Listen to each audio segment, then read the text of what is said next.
એક રાઉન્ડના અંતે અમારી લીડ વધી રહી છે। પ્રજાજનો હર હંમેશા પ્રેમ ભાવ ભારતીય જનતા પાર્ટીના ઉમેદવાર પર આપતા રહ્યા છે। પ્રજાજનોનો હું હૃદયપૂર્વક આભાર માનું છું કે એમને જે રીતે ભારતીય જનતા પાર્ટી પર વિશ્વાસ રાખ્યો છે, અમારી પર રાખ્યો છે, એને હું ખરો ઉતરીશ। આ યોગેશ કાકાના ઘરે આજે હું ગયો હતો, કાકીના આશીર્વાદ લીધા, એમને પણ આશ્વાસન આપ્યું ને એમને પણ મને કીધું કે ભાઈ જે રીતે કાકા કામ કરતા હતા એ કોઈ વિશ્વાસ રાખજો, હું પણ પટેલનો દીકરો છું, એ રીતે જ એમના કામ આગળ ધપાવીશ। જે સંકલ્પો છે, કામો છે, એ કાર્યકર તરીકે કોઈ બી કાર્યકર હોય એ સંકલ્પ પૂરા જ કરતા હોય છે અને આપણા પ્રજાજનોને એના લાભ આપવાની જવાબદારી, એમના સુખ દુઃખમાં સહભાગી થવાની જવાબદારી અમારી છે। માંજલપુર વિધાનસભા પેટા ચૂંટણી જે યોજવામાં આવી હતી, જેમાં ભારતીય જનતા પાર્ટીના ઉમેદવારની સારી સરસાઈથી જીત થઈ છે। આ જીત થયા બાદ તેમનું પહેલું નિવેદન પણ સામે આવ્યું છે। જ્યાં ભાજપની જીત થતા સતીશ પટેલે પહેલું નિવેદન આપ્યું છે। આશરે 30,000 મતોની લીડથી સતીશ પટેલ જીત્યા છે।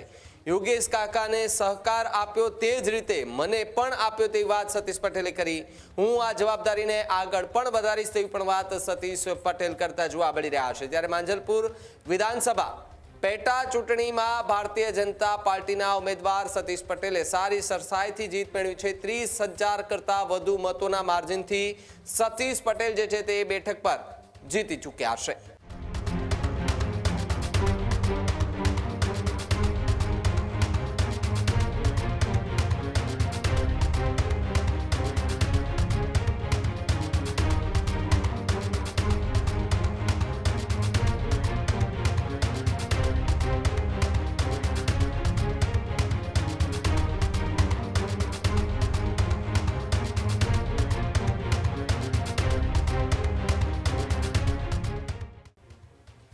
આજે મતગણતરીમાં એક રાઉન્ડના અંતે અમારી લીડ વધી રહી છે।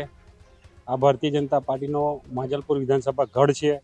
પ્રજાજનો હર હંમેશા પ્રેમ ભાવ ભારતીય જનતા પાર્ટીના ઉમેદવાર પર આપતા રહ્યા છે। સ્વર્ગીય યોગેશ કાકાને જેટલો પ્રેમ આપ્યો એટલો જ પ્રેમ આજે અમને પણ મળી રહ્યો છે। પ્રજાજનોનો હું હૃદયપૂર્વક આભાર માનું છું કે એમને જે રીતે ભારતીય જનતા પાર્ટી પર વિશ્વાસ રાખ્યો છે, અમારી પર રાખ્યો છે, એને હું ખરો ઉતરીશ।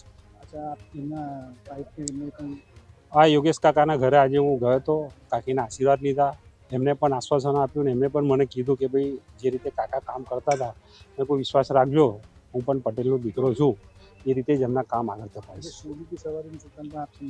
શિવજી સવારીનું એ લોકોનું આખું ટ્રસ્ટ બનેલું છે, એની અંદર હું ટોટલ સહયોગી બની અને શિવજી સવારી જે રીતે યોગેશ કાકા કરતા હતા એ રીતે અમે કરીશું। ભારતીય જનતા પાર્ટીના જે સંકલ્પો છે, કામો છે, એ કાર્યકર તરીકે કોઈ બી કાર્યકર હોય એ સંકલ્પ પૂરા જ કરતા હોય છે અને આપણા પ્રજાજનોને એના લાભ આપવાની જવાબદારી, એમના સુખ દુઃખમાં સહભાગી થવાની જવાબદારી અમારી છે।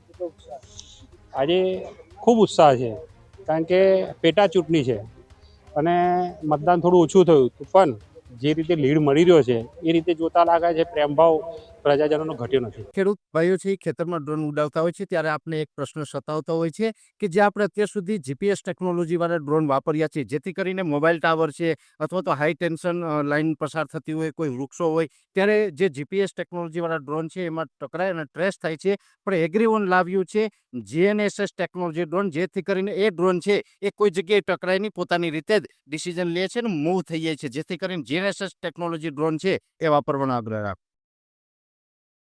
અત્યારે જ ન્યૂઝરૂમ ગુજરાતની યુટ્યુબ ચેનલને સબસ્ક્રાઇબ કરો અને ઇન્સ્ટાગ્રામ અને ફેસબુક પર ફોલો કરો।